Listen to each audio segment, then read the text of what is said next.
Innal hamdalillah nahmaduhu wa nasta'inuhu wa nastaghfiruh wa na'udzu billahi min shururi anfusina wa sayyiati a'malina man yahdihillahu fala mudilla lahu wa man yudlilhu fala hadiya lahu asyhadu an la ilaha illallah wahdahu la syarika lah wa asyhadu anna muhammadan abduhu wa rasuluhu. Allahumma salli ala Muhammadin wa ala alihi wa ashabihi wa man tabi'ahum bi ihsan ila yaumiddin, amma ba'du. Ini masih kosong.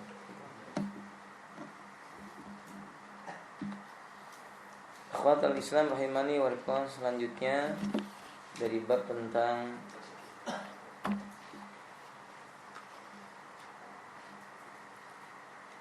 Ar-Riyadun Nadirah fi Sahih Daril Akhirah.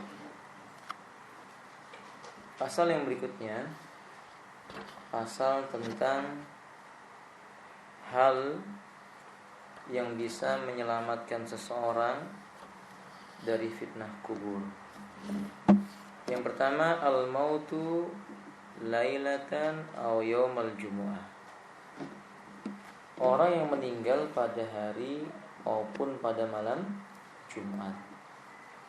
Qala alaihi salatu wassalam, ma min muslimin yamutu yaumal jumu'ati aw lailatal jumu'ah illa waqahu Allahu fitnatal qabri. Tidak seorang muslim pun yang meninggal dunia. Disebutkan di sini muslim. Jadi selain muslim tidak masuk dalam bab ini. Tidaklah seorang muslim meninggal dunia pada hari Jumat atau malam Jumat illa melainkan waqahullahu fitnatal qabri. Allah akan menyelamatkannya dari fitnah kubur. Ada dua makna fitnah kubur. Yang pertama, soal jawab yang terjadi di alam kubur.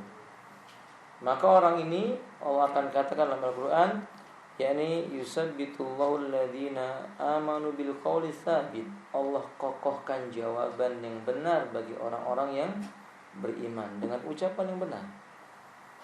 Ia lulus dalam ujiannya. Mana yang kedua, wa qawlu min fitnatil qabri ay min adzabil qabri, yaitu dari siksaan yang terdapat di dalam kubur itu.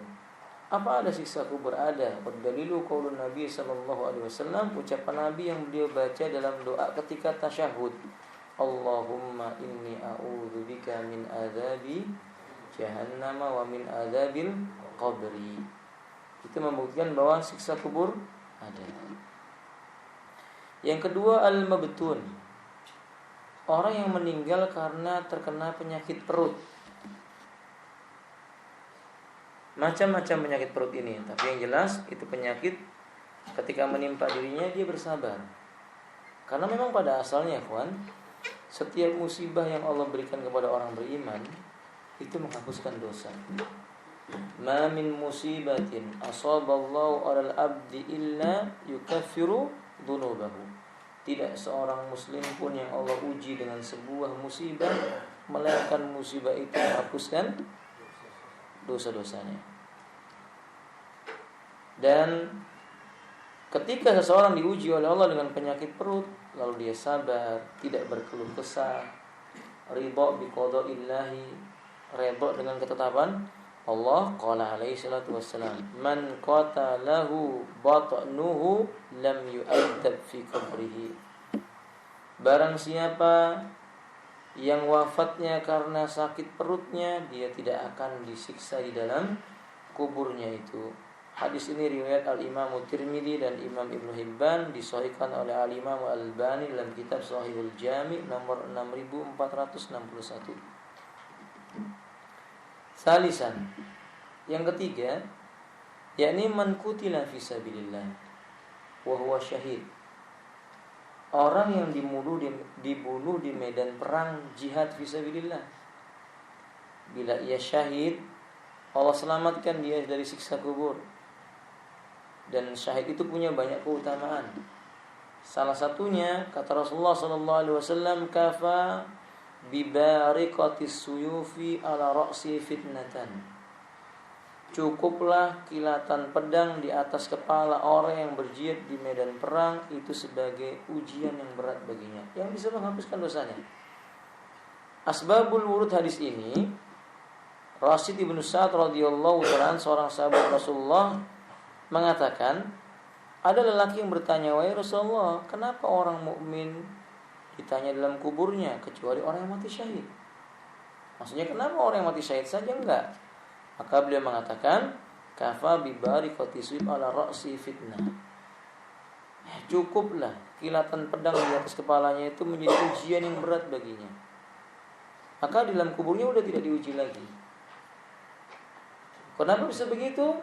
Innallaha la yus'alu. Allah enggak ditanya. Fa'alul lima yurid. Ia Maha berbuat apa yang Ia inginkan. Wa hadza min fadaili wafati au yamutu fi medan jihad. Ini keutamaan orang mati di medan perang karena Allah. Kalau perangnya karena Allah. Rabi'ah yang keempat, yakni al-mautu, meninggal dunia, rabitah atau ribatun, mati dalam keadaan murabitun, menunggu perbatasan perang, berjaga-jaga dari serangan musuh. Ketika kaum muslimin istirahat, dia menjaga dengan izin Allah Ta'ala. Qala alaihi salatu wassalam, kullu mayyitin yukhtam ala amalihi.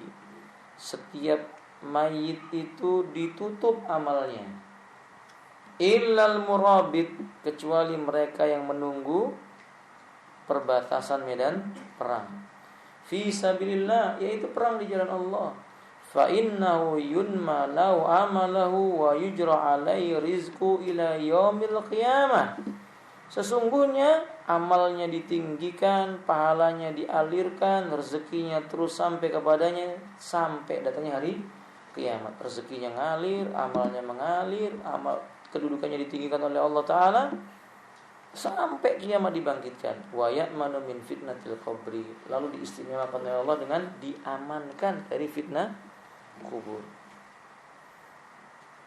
Dan hadis yang lainnya dikeluarkan oleh al-Imam Muslim, yang berkata, ribatu yaumin wa lailatin khairum min siyami syahrin wa qiyamih. Menunggu perbatasan medan jihad fisabilillah itu lebih baik dibandingkan puasa sepanjang tahun plus dengan qiyamul lailnya. Ya, kita tahu puasa itu pahalanya besar. Qiyamul lail juga tanda-tanda orang yang soleh, tapi itu tidak lebih utama dibandingkan orang yang ribat di jalan Allah. Wa in mata, jika ia meninggal dunia ketika ribat, jara alaihi amaluhu, amalnya terus tetap akan mengalir. Alladzi kana ya'maluhu wa ujri alaihi rizquhu, dan diganjar dengan rezeki yang terus-menerus datang.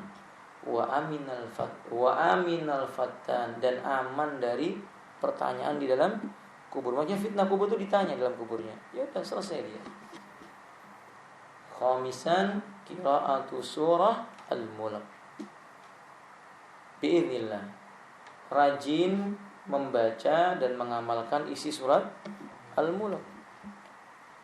Qala Ibnu Abbas radhiyallahu ta'ala, Ibnu Abbas mengatakan, daraba ba'du ashabin Nabi sallallahu alaihi wasallam hiba'ahu ala qabrin wa huwa la yakhsibu annahu qabrun. Salah seorang sahabat Rasulullah sallallahu alaihi wasallam mendirikan tenda di atas makam. Ia tidak mengira bahwa itu adalah makam.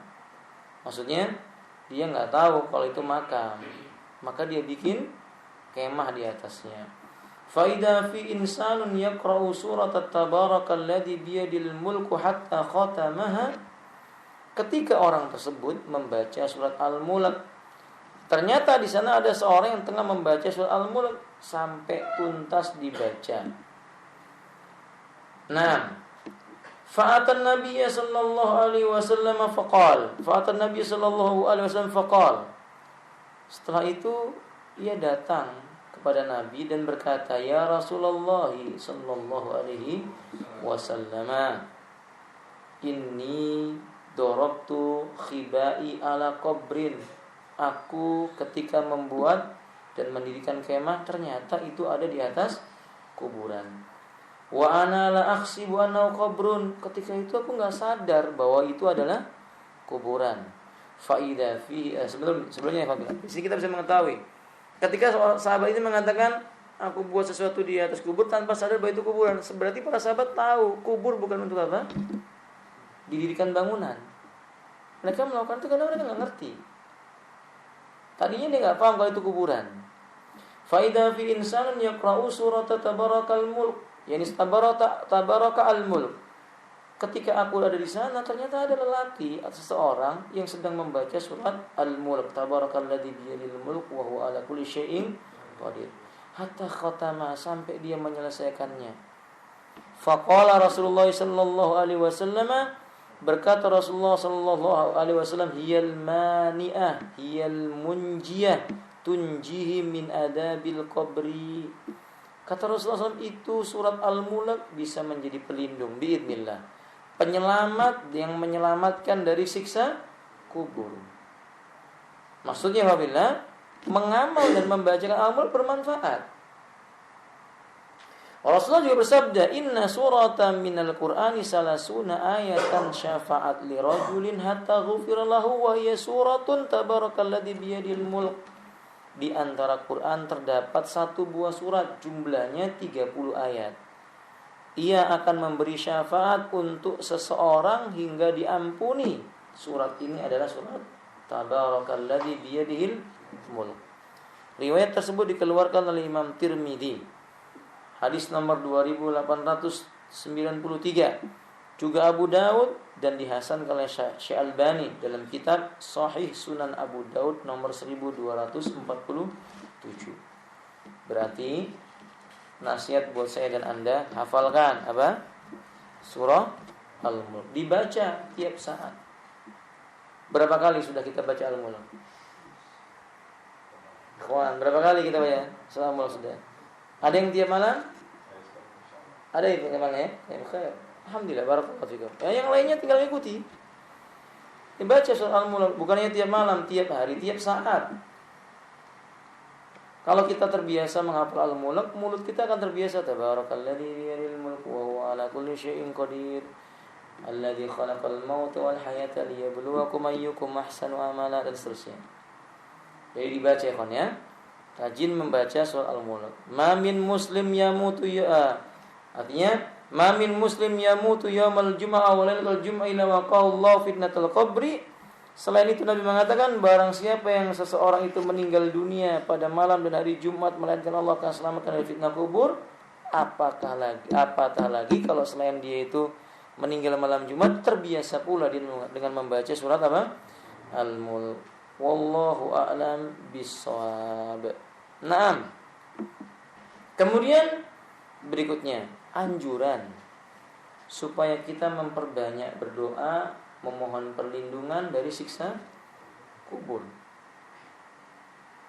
Nabi ini lelaki yang bakal masuk surga, enggak ada keraguan lagi. Dosanya diampuni. Bahkan jasadnya tidak akan dimakan oleh bumi. Kemuliaannya sudah dikenal oleh setiap orang. Tetapi beliau selalu semasa hidupnya mengucapkan doa perlindungan dari siksa atau fitnah kubur. Dari Sa'ad bin Abi Waqqas, Rasulullah SAW membaca doa perlindungan setiap kali selesai sholat. Maksudnya setiap kali di ujung sholat. Dalam riwayat yang lainnya, sesudah selesai sholat, beliau baca, Allahumma inni a'udzubika minal bukhli.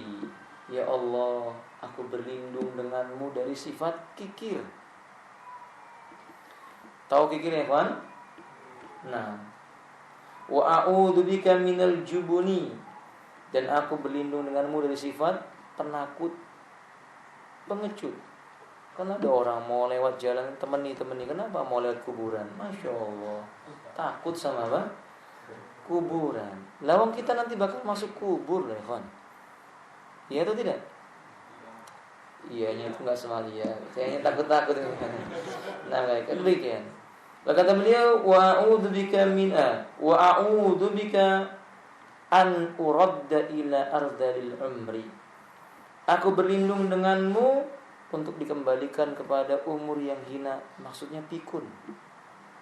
Nabi itu berlindung agar tidak sampai kena penyakit apa? Pikun.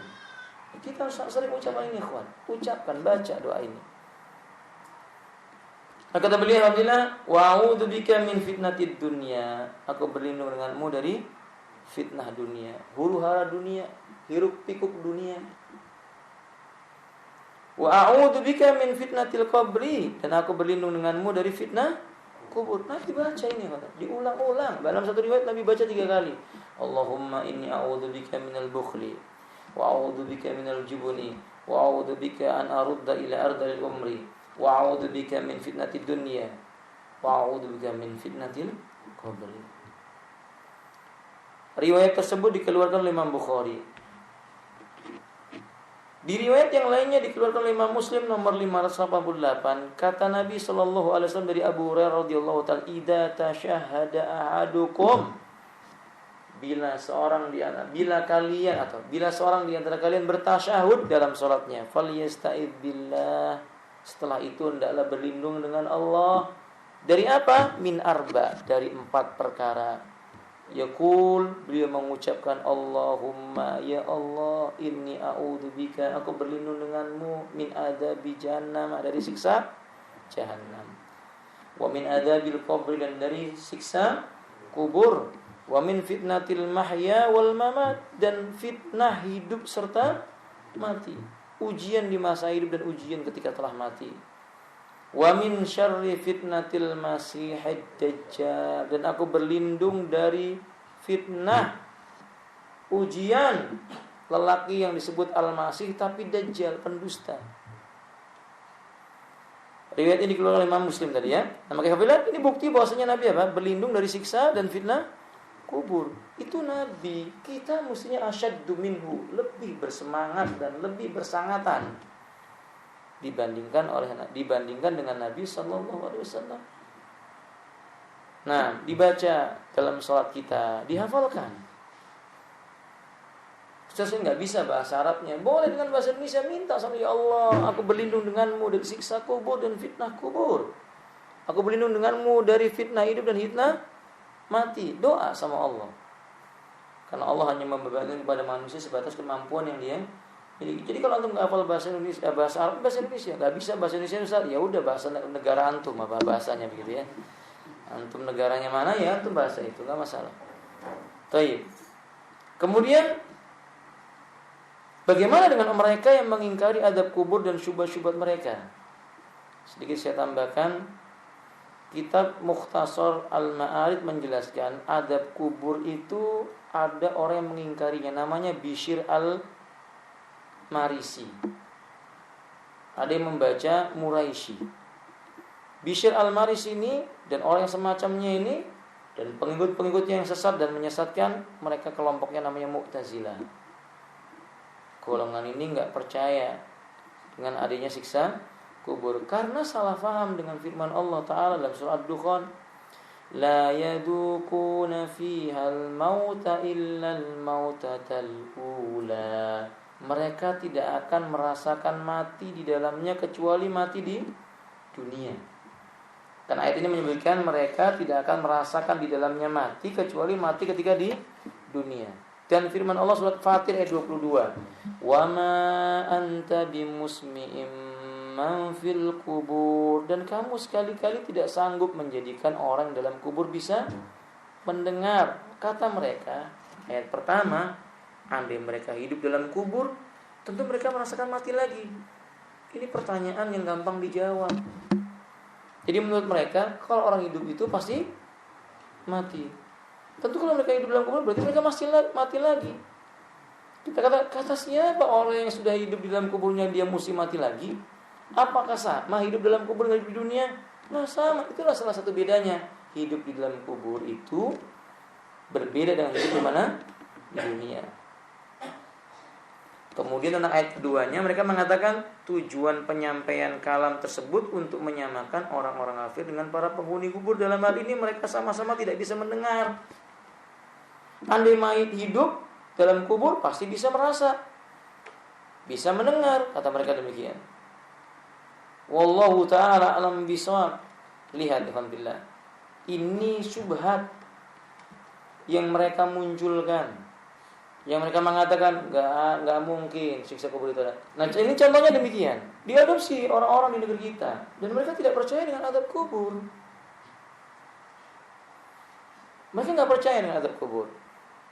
Bantahan atas syubhat mereka ini berkenaan dengan ayat ini, yakni wa ma anta bimusmin man. Ayat yang pertama yang Allah mengatakan tadi itu la yadukuna fiyal mauta illal mautatal ula. Mereka tidak akan merasakan mati di dalamnya kecuali mati di dunia. Ayat ini menggambarkan tentang kenikmatan penghuni surga. Dia salah tafsir. Surah Dukhan itu, surat ini bercerita tentang hidup di dalam surga. Paham? Makanya Allah mengatakan la yadukuna fiha al-mauta. Mereka dalam surga tidak merasakan apa? Mati. Illal mautatal ula, kecuali ketika mati yang pertama kali di mana itu? Dunia. Jadi di surga tidak ada mati lagi. Kalau ini ayat dikaitkan dengan masalah kubur, salah. Enggak tepat. Faham ya kawan? Maka ketika dikatakan illa mautatal ula, kecuali mati di dunia, sebagai penegasan tentang ini cerita di dalam surga, yaitu jenis kematian yang pernah mereka rasakan ketika mereka dikeluarkan dari dunia menuju ke mana? Barzakh. Tidur yang dialami para penghuni kubur setelah ditanyai malaikat mungkar dan nakir tidak disebut kematian, disebut dengan tidur. Di sana tidak ada rasa sakit ataupun takut. Itu kalau dia beriman. Kalau munafik ya disiksa oleh Allah Azza wa Jalla. Seperti itulah Allah memutuskan orang-orang mukmin hanya merasakan kematian cuman satu kali. Ini tidak berseberangan dengan firman Allah, qalu rabbana amattana snataini wa ahyaitana snatain fa'tarafna bidhunubina fahal ila khurujim min sabil. Mereka menjawab, wahai Rabb kami, Engkau telah mematikan kami 2 kali dan telah menghidupkan kami 2 kali pula. Lalu kami mengakui dosa-dosa kami, maka adakah satu jalan bagi kami untuk keluar dari neraka? Ini berkenaan dengan orang-orang kafir, beda dengan orang-orang mukmin di surga. Ini disebutkan dengan mati di neraka. Ini maksudnya tidak mati tidak itu, maksudnya ketika di neraka itu kondisinya seperti orang mati tapi bukan mati. Kalau di surga itu ya hidup terus, nggak ada sama sekali rasa apa? Kematian atau sakit. Jadi intinya, alhamdulillah rahimanillah, orang yang menggunakan ayat yang tadi kita sebutkan, surah Dukhan ayat 56 tidak tepat. Itu ayat yang menjelaskan tentang apa? Kenikmatan surga.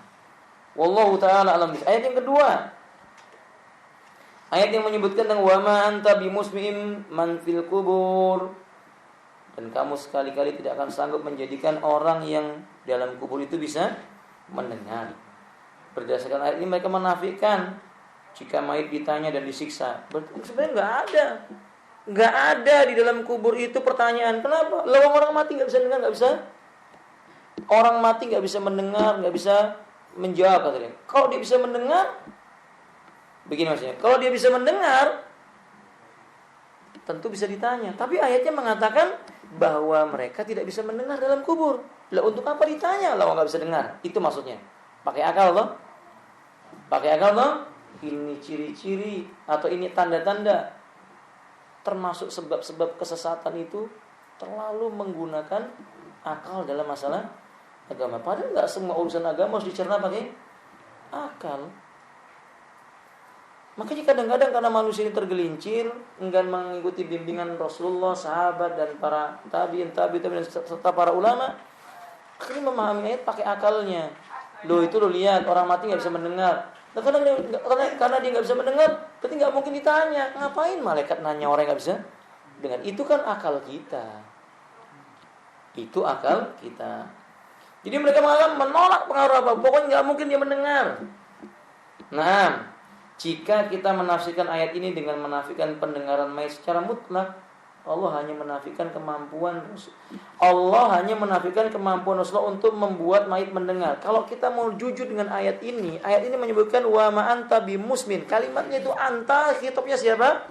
Rasulullah. Wa ma anta bimusmin man fil kubur. Sesungguhnya engkau tidak bisa menjadikan orang yang dalam kubur apa? Mendengar. Nabi enggak bisa menjadikan, tapi Allah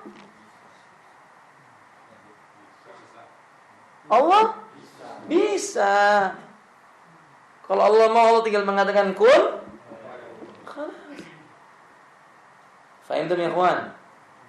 Nah, bahkan dalam riwayat yang sahih, ketika penghuni kubur sumur Badar, orang-orang yang di medan Badar, orang musyrikin yang meninggal, dia masuk dalam sumur Badar, dijadikan satu, ditumpuk, ditutup. Lalu Nabi berkata, apa kalian dapatkan janji Tuhan-Tuhan kalian? Sungguh kami telah mendapatkan janji Rabb kami. Umar menarik baju Nabi. Kamu bicara, wahai Rasulullah, engkau bicara dengan orang mati. Apa jawab Nabi? Engkau tidak lebih dengar dibandingkan mereka. Allah jadikan penghuni Badar itu mendengar ucapannya siapa? Siapa yang menjadikan mendengar? Allah Subhanahu wa ta'ala. Faham ikhwan?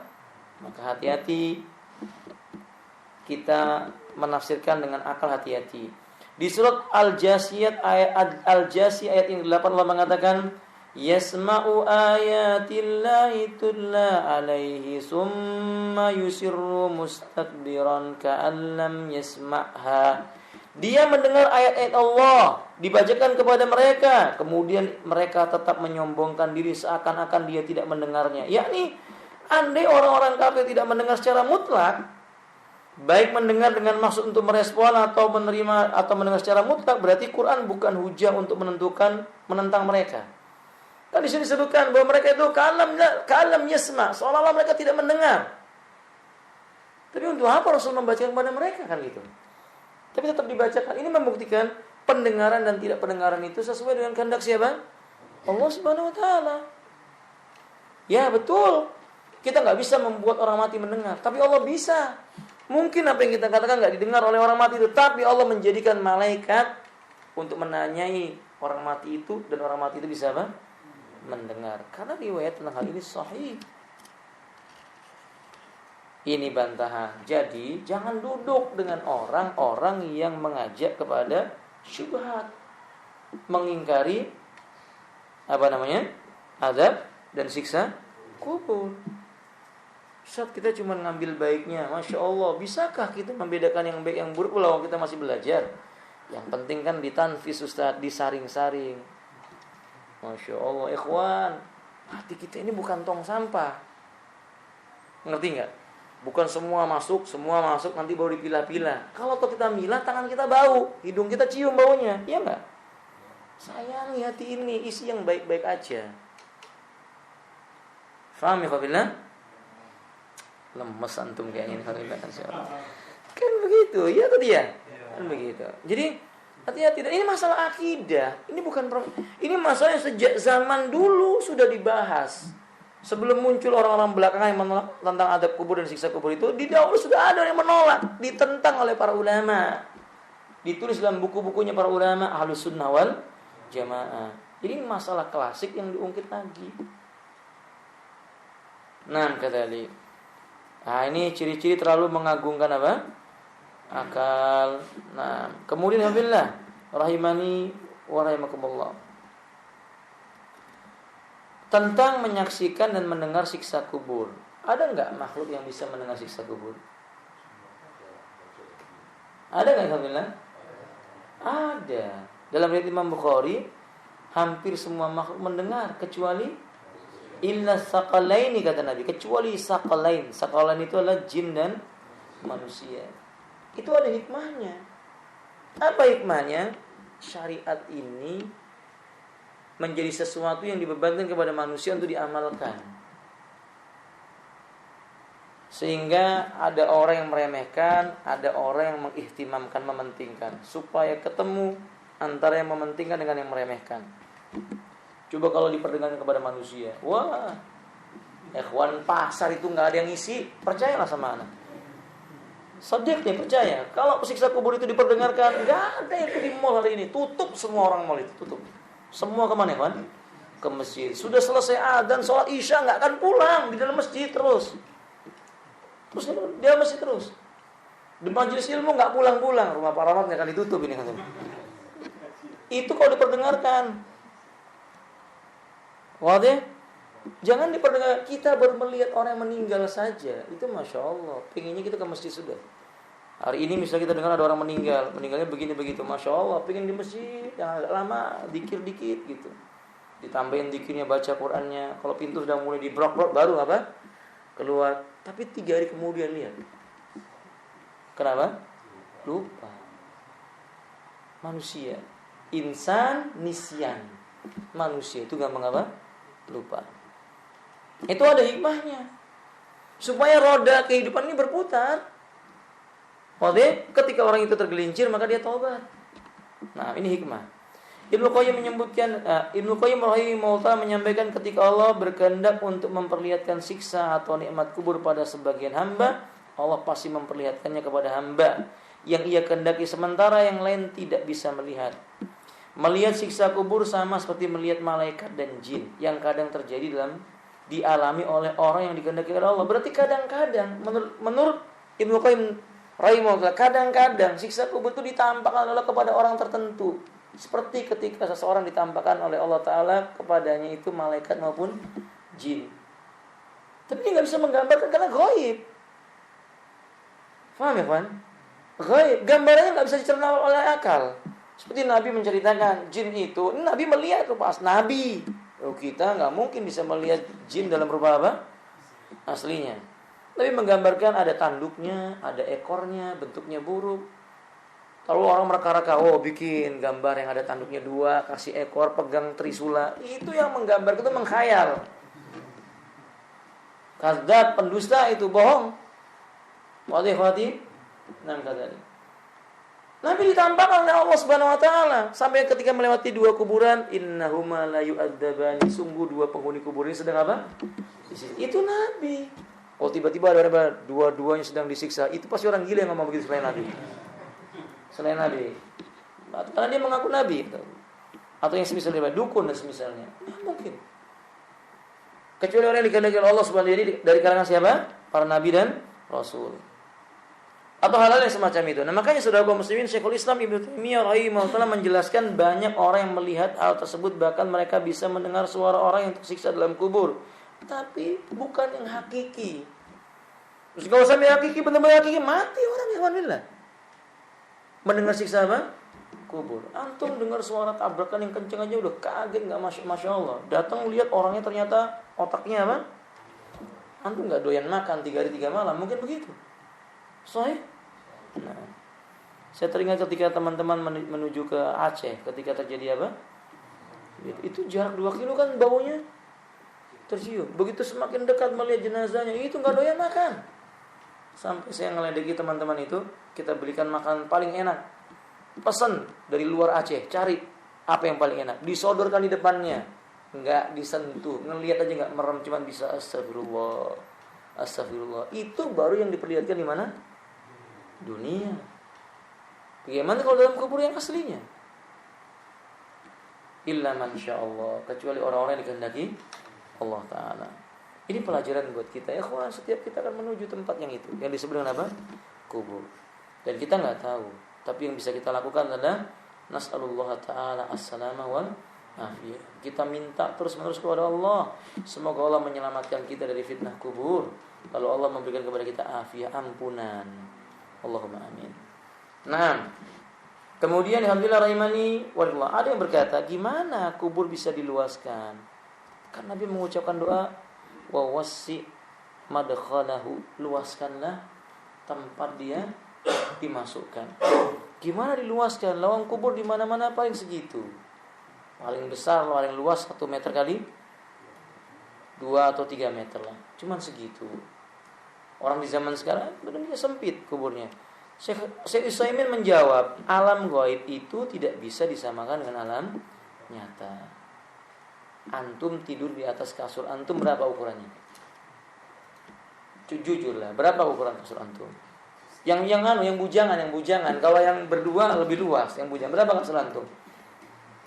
Paling luas lah, 2 meter kali 2 meter kali 2 meter ya. Katakanlah begitu paling gede 2 meter. Ya, paling antum gulung 2 kali gelundung, jatuh.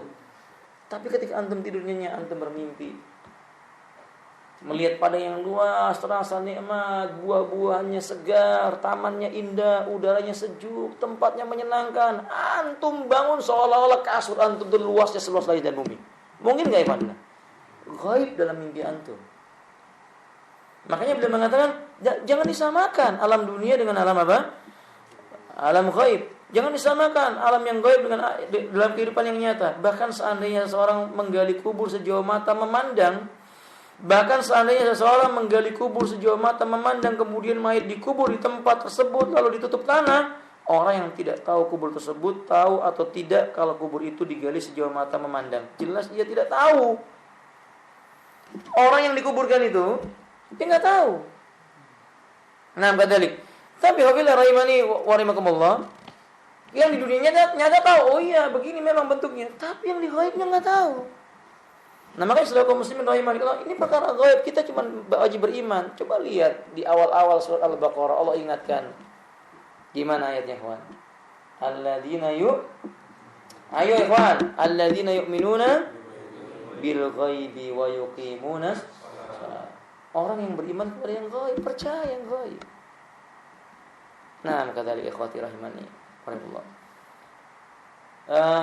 Ini hanya asumsi yang maksudnya kita akan sebutkan contoh, ini sebenarnya salah, tapi kita ingin menyebutkan bahwa bukti secara akal pun bisa diterima. Ada orang yang dihipnotis, walaupun hipnotis ini hukumnya apa? Terlarang. Ini yang kita ingin maksudkan. Ketika dihipnotis dia ditanya, kamu sedang di mana? Padahal ini tempat duduk sempit, duduknya aja membungkuk sulit, lalu ditanya, kamu sedang di mana? Dia berkata, aku berada di tempat yang luas, padahal di tempat duduk. Nggak sama alam dia ketika itu gaib yang di pikiran dia. Sementara kita yang melihat dia dalam alam yang nyata. Sehingga ada menurut orang-orang pengobatan metode mereka itu sebagian orang yang setelah menerapkan metode pengobatan apa tadi namanya itu hipnoterapi itu, dia mengatakan lebih senang, lebih tenang katanya. Sesudah memasuki alam hipnotis, padahal itu disihir kan sudah. Yang kita katakan dalam masa ini artinya alhamdulillah begitu keadaan manusia. Alam gaib itu bisa dirasakan oleh orang yang sudah memasuki alam gaib. Baik, kata dia. Kemudian bagaimana tulang rusuk orang mati bisa ringsek, patah, hancur, sementara saat makamnya dibuka orangnya masih utuh. Kan sering begitu ya alhamdulillah. Walaupun kadang-kadang ditampakkan oleh Allah benar-benar. Ada beberapa situs yang menyebutkan ketika seseorang yang dimakamkan 8 jam kemudian dibongkar, kulitnya sudah apa? Melepuh, tulang belulangnya sudah seperti ayam presto itu. Lembut, empuk begitu. Walaupun beberapa yang ditampakkannya demikian, tapi kebanyakannya mungkin tidak ditampakkan, ada hikmah supaya kita percaya enggak dengan yang gaib. Syekh Ibnu Utsaimin rahimahullah menjawab seperti dijelaskan sebelumnya, kubur alam gaib, tidak menutup kemungkinan kondisinya berbeda. Kemudian ketika makamnya dibuka kembali, Allah mengembalikan kondisi mayit tetap seperti sedia kala. Allah berkehendak seperti itu. Ketika dikuburkan betul-betul dihancurkan, ketika dibuka kau utuh lagi. Itu hak Allah. Itu haknya Allah. Wadi. Cuma antum melihat ini yang salah dan buruk dan sesat aja. Antum pernah melihat orang debus? Pernah lihat enggak? Innalillahi wa inna ilaihi raji'un. Ya kan apa musibah kan ini alhamdulillah. Coba antum lihat ketika itu ditusuk, luka, keluar darahnya, ditarik lagi sama dia, ada bekas lukanya. Itu pada kerjasama dengan siapa? Iblis, setan, laknatullah alaihim. Semoga Allah melaknat mereka. Allahumma amin. Nah, ini Allah yang menciptakan mereka. Apa sulitnya bagi kita beriman dan percaya dengan Allah Ta'ala? Kalau Allah mau hari ini dijadikan segini, besok segitu, begini, besok begitu. Sedetik kemudian, bahkan belum sempat 1 detik, kalau ada hitungan sebelum 1 detik, Allah sanggup mengubah apa yang Allah inginkan. Ini sekalian, bukanlah begitu ya alhamdulillah? Antum ngantuk atau ayolah ya, semangat. Iya kan gitu dong? Nah, demikian. Berarti sekali lagi ini masalah iman. Percaya dengan berita yang datang dari Allah dan Rasulnya. Makanya antum syahadatnya mengucapkan apa? Asyhadu an la ilaha illallah wa asyhadu anna Muhammadar Rasul. Apa syahadat asyhadu anna Muhammadar Rasul? Apa konsekuensinya? Yusaddiqu bima akhbar. Percaya dengan berita yang datang darinya, walaupun enggak bisa dicerna akal, enggak diterima hati, perasaan, hawa nafsu, walaupun enggak bisa menerima, tetap kita percaya dengan beritanya Rasulullah sallallahu alaihi wasallam. Coba kalau misalnya kita pakai akal. Ketika Nabi sallallahu alaihi wasallam mengatakan di dalam surga seorang lelaki memeluk bidadari selama 70 tahun. Kok enggak capek ya, kawan? Kalau pakai akal kan capek, 70 tahun. Kok 70 tahun antum meluk istri antum berapa lama toh? Coba jujur. Nah, mungkin sehari semalam. Sahih? 70 tahun bidadari itu dipeluk, 70 tahun enggak dilepas-lepaskan, alhamdulillah. Enggak masuk akal. Di neraka, naudzubillahi minan nar, Allahumma amin. Naudzubillahi minan nar. Allahumma jinna minan nar. Ya Allah, jauhkan kami dari api neraka, Allahumma amin. Ya kafilah, penghuni neraka itu tubuhnya membesar dengan perjalanan selama 3 hari 3 malam. Besar tubuhnya itu kalau diukur sama dengan jarak berjalan kaki 3 hari 3 malam. Masuk akal enggak? Enggak masuk akal. Manusia paling berat di muka bumi berapa ton toh? Katakanlah demikian ya kafilah. Nggak mungkin 3 hari 3 malam. Nggak masuk akal, tapi kita percaya. Apa kita akan mengatakan nggak mungkin itu, kalau begitu neraka nggak ada? Apa kita akan mengingkari neraka? Kafir hukumnya. Mengingkari surga? Kafir kalau sampai mengingkari surga. Tapi mulai malamnya saya ubah, karena saya ada dinasihati oleh beberapa teman. Ustaz, jangan suka ngomong-ngomong kafir. Apa maksudnya? Ganti non muslim saja. Sebenarnya saya lebih memilih makna kafir, karena makna kafir disebut dalam Quran. Enggak ada dalam Islam, dalam Al-Qur'an menyebut apa? Ghairul Islam, enggak ada. Ghairul Muslim enggak ada. Sebutannya ya, kalau bukan Islam apa namanya? Nah, begitu. Serem Ustaz, nanti dianggap Wahabi kan gitu. Iya, Ikhwan ya. Wahabi itu yang sudah ngomong kafir itu. Misalnya begitu. Ya sudahlah, diganti non muslim. Nah, saudara kaum muslimin rahimani wa rahimakumullah. Demikian Islam meyakini. Kemudian ada beberapa hal penting perlu dicatat. Mayit disiksa dalam kubur karena sebab tangisan keluarga. Apa maksudnya? Ketika Nabi mengatakan innal mayyita yu'adzabu bi ba'di buka'i ahli alaihi. Sesungguhnya mayit disiksa karena sebagian tangisan keluarganya terhadapnya. Ini riwayat Bukhari Muslim secara muttafaqun alaih. Di riwayat yang lainnya Nabi mengatakan innallaha la yu'adzabul mayyita bi siyaqi ahli alaihi.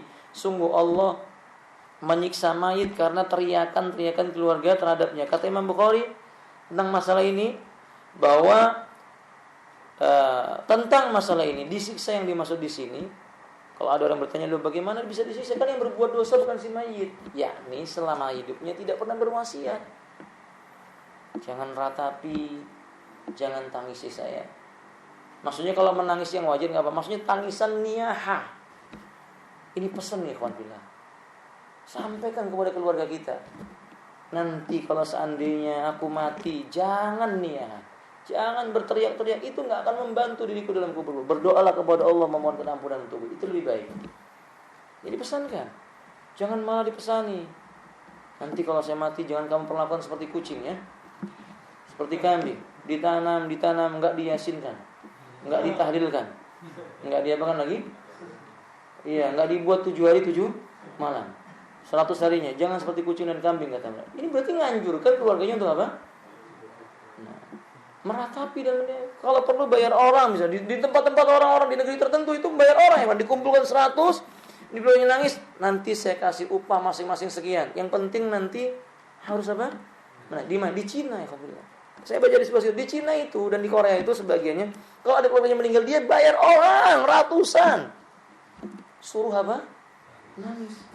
Karena menurut mereka, kalau mayit itu ditangisi menunjukkan bahwa orang-orang kehilangan, nanti dia akan sampai kepada alam. Agama mereka itu namanya alam apa? Nirwana kata mereka. Yang benar alamnya setan itu bilang. Nah, saudara kaum muslimin rahimani, ini batil. Islam enggak seperti itu. Maka jangan pernah kita berpesan kepada anak kita, Suruh orang menangisi kita, jangan. Disiksa mayitnya. Nauzubillah min dzalik. Jadi kalau sudah berwasiat, sudah memberikan nasihat, kemudian pelaku-pelakunya itu tetap mengerjakan setelah dinasihati, Allah mengatakan wala taziru waziratu wizra ukhra.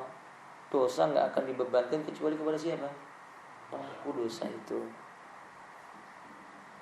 Kemudian perlu dicatat, mayit akan diantarkan ke kubur. Siapa yang mengantarkan mayit? Qala Nabi sallallahu alaihi wasallam yatba'ul mayyita salasatun, 3. Yang mengantar mayit itu 3, mengiringinya 3 perkara. Fayarji usnani, 2 akan kembali pulang. Berarti enggak setia yang 2, ikhwan.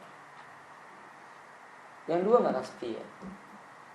Kemudian kata beliau, wa yabqa ma wahid, yang setia cuma 1. Yatba'uhu ahluhu wa maluhu wa amaluhu.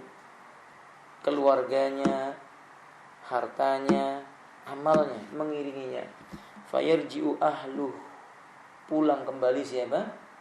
Keluarganya. Makanya ikhwan, kita kalau mencintai keluarga kita yang wajar, jangan terlalu bersangatan. Bersangatan itu cinta cuma kepada siapa ya ikhwan? Allah. Kita cintai bersangatan, begitu kita meninggal dunia nggak mungkin dia tidur sama kita di situ. Dia akan pulang. Harta begitu juga, jangan terlalu dicintai.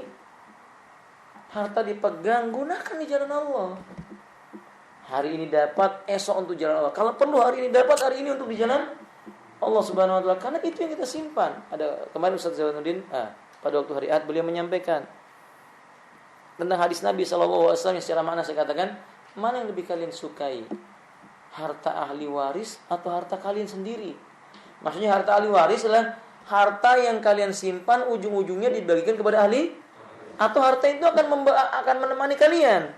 Kata para sahabat, tidak ada di antara kami yang menyenangi kecuali harta milik sendiri.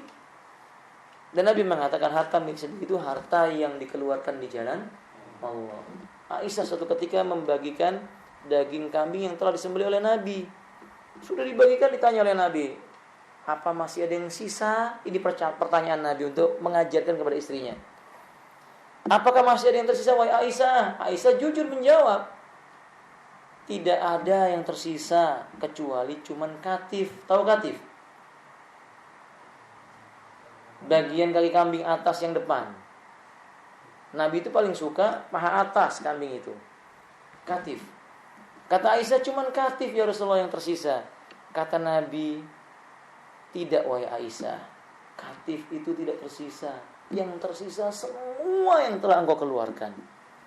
Maksudnya, sesungguhnya yang jadi milikmu itu wahai Aisyah, yang kamu keluarkan. Yang tidak kamu keluarkan itu bukan milikmu. Milik siapa? Milik siapa ya kawan? Ahli warisnya. Iya toh? Antum punya harta 5 miliar, yang antum sedekahkan 1 miliar, itu yang antum bawa nanti di yaumil qiyamah.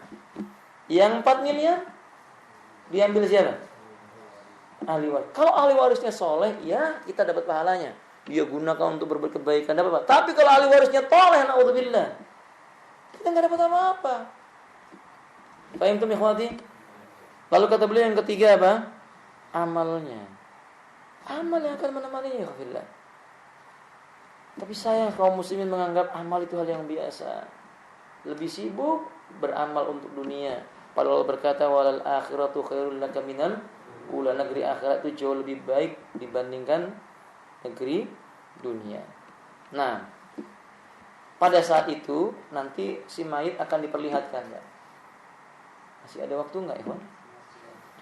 Akan ditampakkan oleh Allah ketika dia dalam kuburnya itu, ditampakkan oleh Allah kedudukannya, tempat tinggalnya.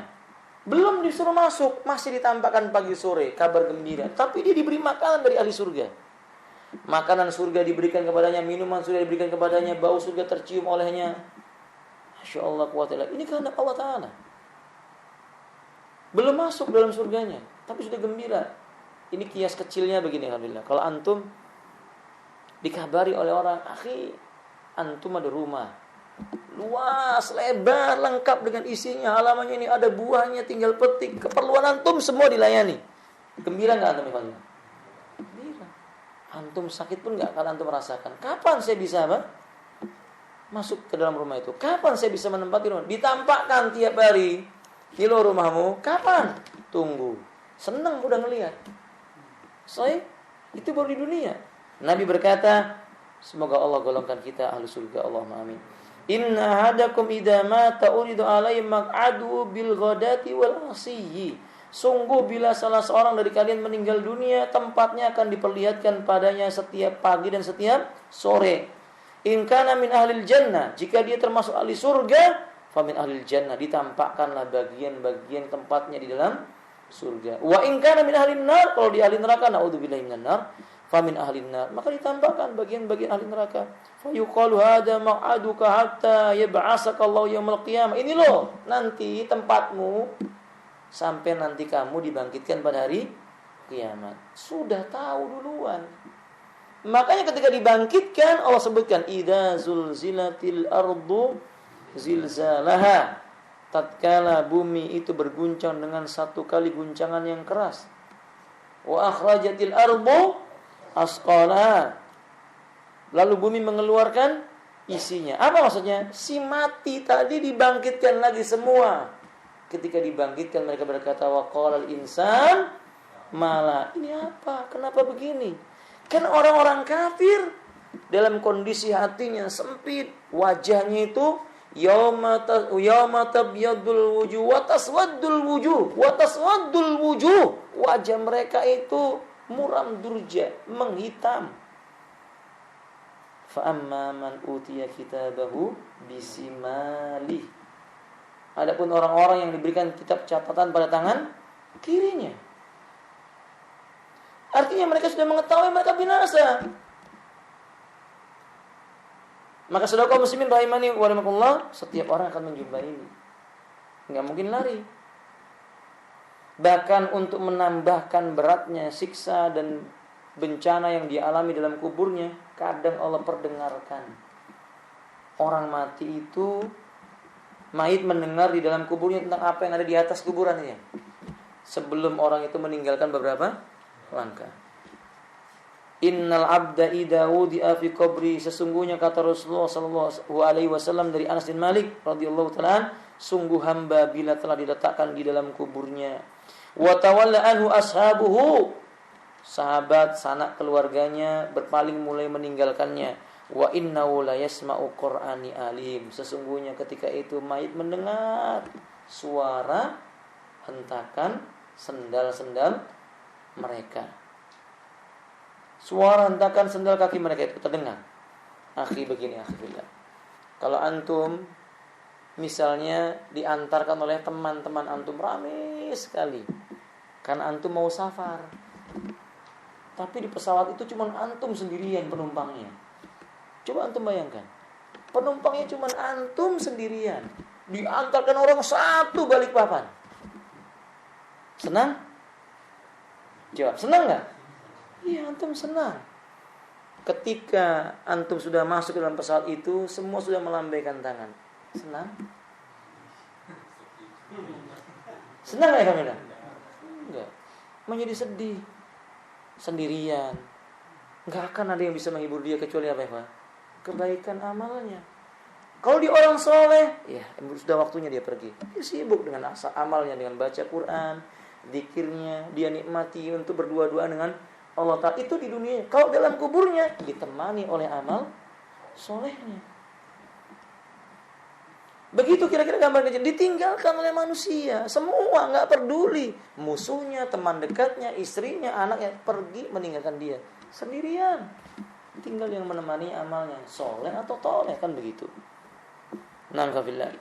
Lalu kata beliau, atau malakani fayuk idanihi fayakulani. Malaikat datang mendudukkan kedua orang itu, lalu keduanya bertanya, ma kunta taqulu fi hadzal rajul, apa yang kamu akan katakan tentang lelaki ini? Maksudnya Muhammad sallallahu alaihi wasallam. Fa amal mu'min fayaqul, kalau dia orang beriman, ia akan berkata, asyhadu annahu abdullah wa rasuluh, aku bersaksi dia adalah hambanya Allah dan rasulnya Allah. Akhi, begini gambarnya. Dulu saya yakin antum dulu ketika kecil pertama kali masuk sekolah, ana mau tanya kepada antum. Ketika antum pertama kali masuk ke dalam sebuah sekolah, diantarkan oleh orang tua antum, senang?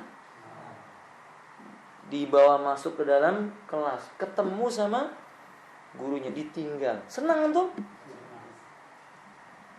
Senang? Kalau ada yang senang ini kayaknya sakit ini. Pasti dia memanggil umminya, ya ummi, ya ummi, ijlis ya indi, sini duduk di sini. Kenapa kalau ditanya? Belum lagi kalau yang nanya misalnya jenggotnya tebal gitu ya, sedikit senyumnya, siapa nama inti? Nangis. Iya kawan. Ini kemarin kami mewawancarai santri. Orang tuanya telepon, Ustaz, ini mau daftar takhasus. Oh ya silakan. Bu, nanti diantar, ditinggal karena akan ditanya. Ditinggal Ustaz? Iya. Ya, tapi dia senang Ustaz begitu diantar. Saya tanya gimana dia ketika mau diantar? Senang, Ibu, senang dia Ustaz, senang sekali. Oh ya udah, letakkan di sini. Uminya nyalakan mobil, teriak, "Umi!" gitu. Tanya, "Kenapa?" Ustaz Abdurrahman galak. Padahal baru ngelihat kan gitu lihat namanya. Alaqul ikhwabillah rahman ini kiasan kecil ikhwabillah, kiasan kecil. Kalau tiba-tiba antum di ruangan yang besar datang 2 orang. Dalam riwayat Imam Muslim disebutkan bahwa malaikat ini wajahnya kebiru-biruan. Tidak ada senyumannya. Tiba-tiba bertanya, "Ma kunta taqulu fi hadzal rajul?" Apa yang kamu katakan tentang lelaki ini? Nanyanya tegas seperti itu. Gimana antum ikhwabillah?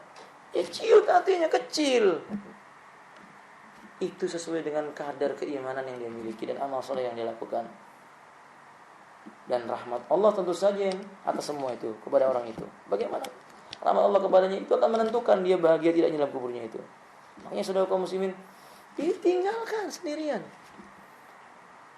Kemudian dia mendengar suara. Ketika dia mendengar suara dentuman sendalnya itu dia pergi. Setia ya alhamdulillah. Tinggal sendirian. Nanti kalau dia lulus ujian, nah sama seperti kita.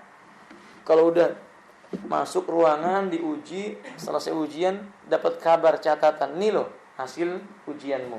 Nilainya mumtaz. 9, 10 gitu.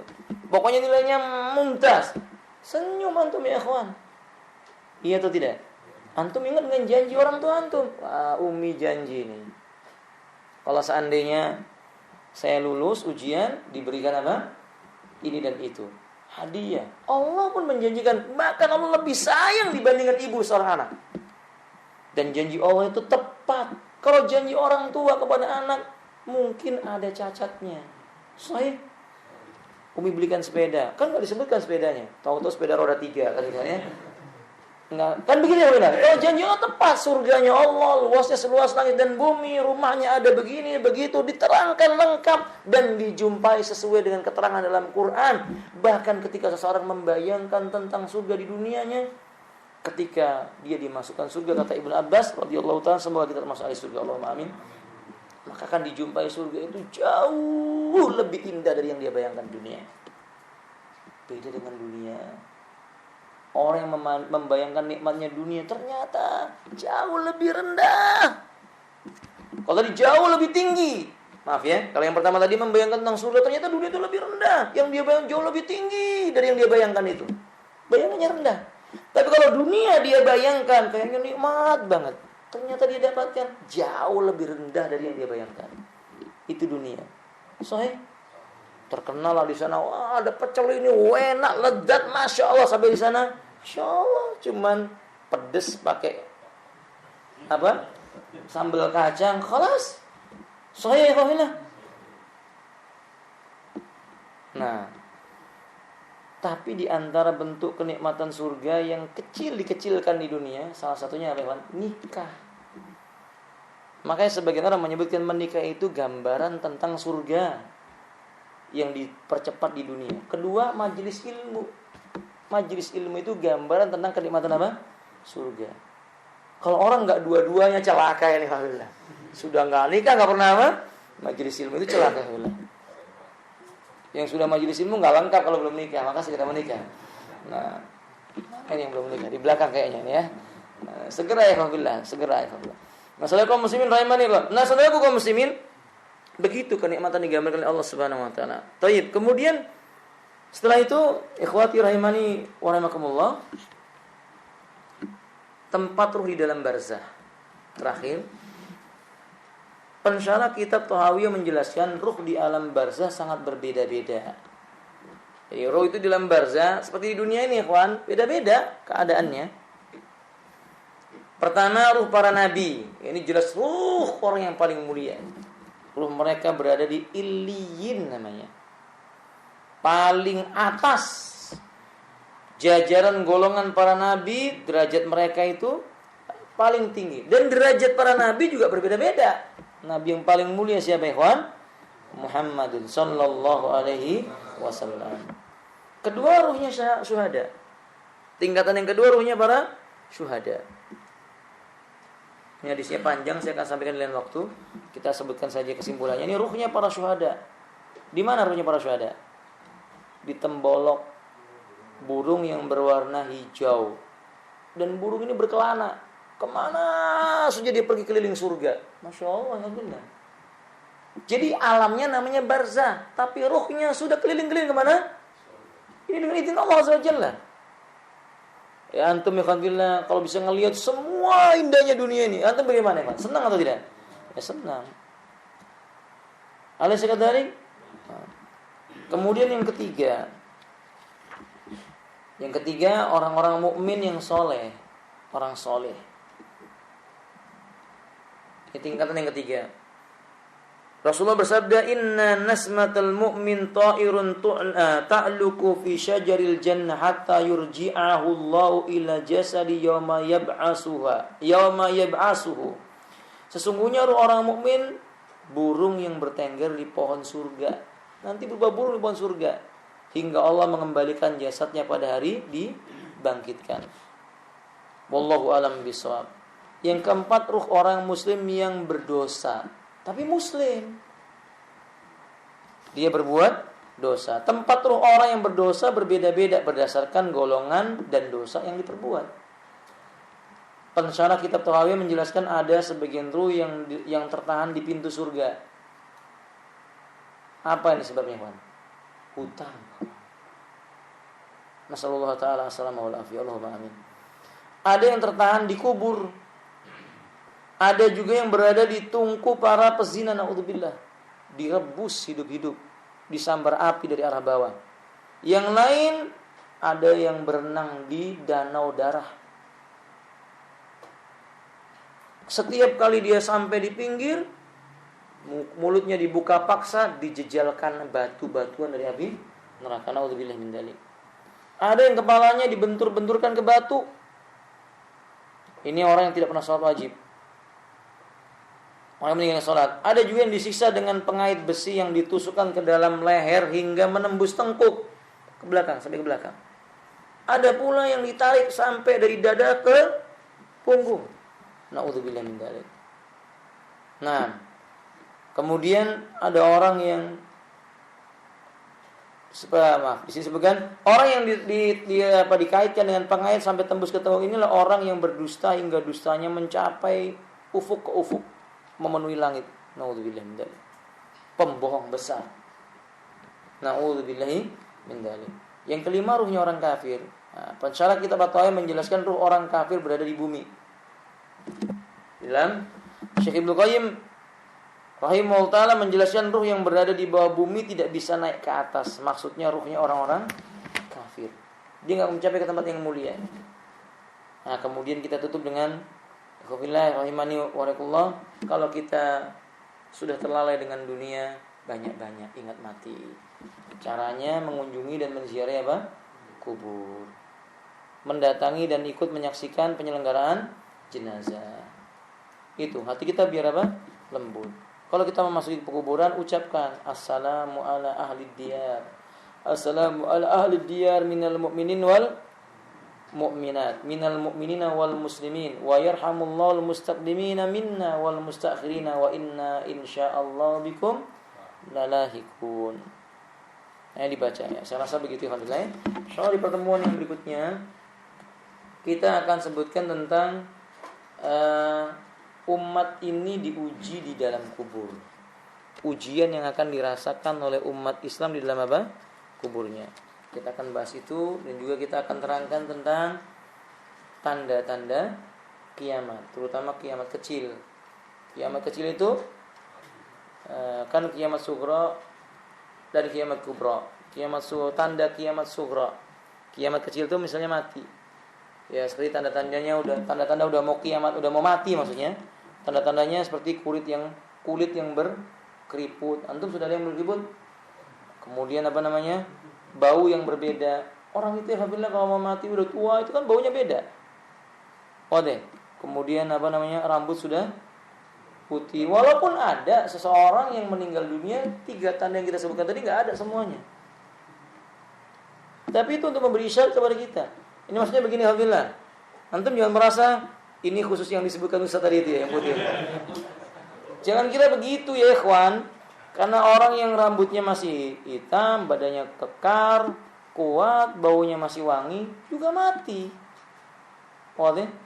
Saya punya teman jago kungfu. Dia setiap setiap kali tanding kungfu menang sampai kemana-mana. Ke Cina dia dibawa, dia menang biiznillah dengan izin Allah. Dan dia diakui oleh guru-guru kungfu. Ketika dia dikirim ke Malaysia, ke Singapura, tanding di sana, qadarullah, badannya kuat, masya Allah ya kawan. Dia pernah mengalahkan 10 orang. Dan indikasinya itu orang Syiah yang mengepung dia ketika itu. 10 orang semua pingsan. Biiznillah dengan izin apa? Allah. Ketika dibawa ke Singapura, masya Allah belum tanding, atau bahkan mengatakan sudah tanding, cuma katanya diracun. Tapi ala kuliah, apakah sebabnya racun atau tidak, tetap jago kungfu nggak bisa melawan apa? Mati. Nggak bisa melawan mati. Si jago kungfu mati juga dia. Rahimahullah. Semoga Allah merahmati beliau. Alhamdulillah. Apa gitu kita? Sekarang misalnya saya prajurit Ustaz, lebih dekat sama mati prajurit itu. Alhamdulillah. Maka jangan, kalau prajurit memangnya mati akan, kalau mau datang permisi dulu, afwan kamu prajurit, cabut dulu nyawanya, mau nggak mau, nggak bisa, tetap akan mati. Nanti kita akan sebutkan tentang tanda-tanda apa orang sudah mau meninggal dunia, insyaallah. Terutama tanda-tandanya itu tadi itu, berkurangnya kemampuan tubuh, ya, cara berbicara sudah mulai berbeda. Kalau dulu kita mungkin kalau masih muda lafaz masya Allah, kha bisa, ha bisa, la bisa, tapi sekarang mungkin kalau sudah lanjut berat. Khalidina berat. A'udzu enggak bisa lagi. A'udzu misalnya. Berat. Paham tuh ya, kawan? Nah, mudah-mudahan sedikit bermanfaat. Sampai di sini Bapak. Mohon maaf apabila ada salahnya. Saya rasa tanya jawabnya disimpan dulu ya. Disimpan dulu insyaallah. Akhirud da'wana alhamdulillahirabbil alamin wa subhanakallahumma wa bihamdika asyhadu an la ilaha illa anta astaghfiruka wa atubu ilaika.